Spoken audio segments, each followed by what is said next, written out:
Good afternoon, I'm Malcolm Jordan and this is your Midday News Fix for Monday, the 15th of September. The country's chief nurse is assuring people that including whānau in hospital patient care is normal practice.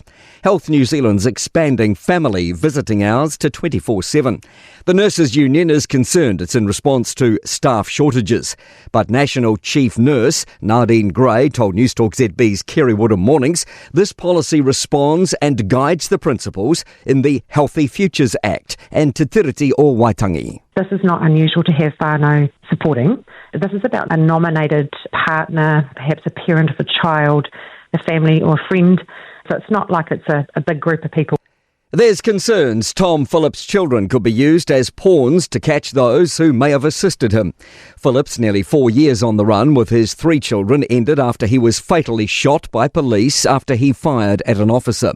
Auckland University Professor of Law Mark Hennigan says he's worried the children would feel responsible for identifying anyone who helped keep them hidden. It's not their responsibility. I mean, they've been through all the trauma. We have to remember that when he went into the bush the second time, very little was done. It took months for anyone to do anything. Some secondary school teachers are on strike today after rejecting their latest settlement offer. Union members won't teach Years 12 and 13 today, Year 11 tomorrow, Year 10 on Wednesday and Year 9 Thursday. The Public Service Commissioner believes they're choosing strikes over students. PPTA President Chris Abercrombie says no one wants to engage in industrial action, but it's a last resort. We're really hopeful we won't have to carry it on, but we are prepared to help get the government to shift the needle on this, to make the political decision to support education here in Aotearoa, New Zealand, by supporting the teachers, the ones that are doing the mahi. An inmate has died at Hawke's Bay Regional Prison after being found in their cell by staff. Police say they were alerted yesterday afternoon that a man had died at the prison following an incident.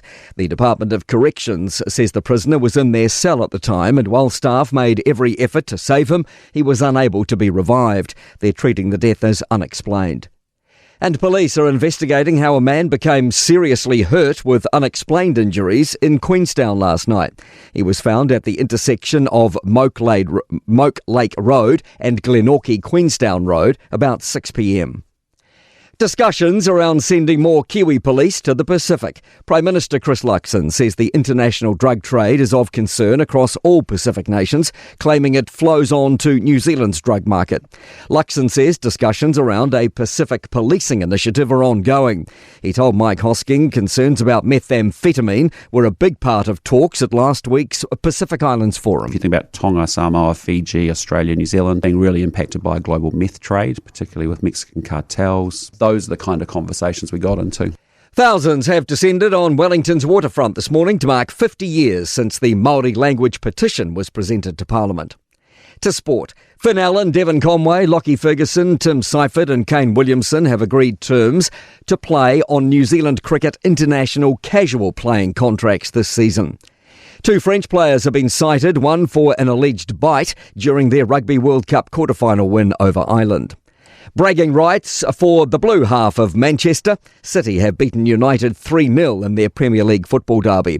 And golfer Dame Lydia Ko has finished tied for 14th in the defence of her LPGA tournament title in Ohio. I'm Malcolm Jordan. That's your latest news fix. We'll be back with the next update at 5 p.m. from the Newstalk ZB newsroom.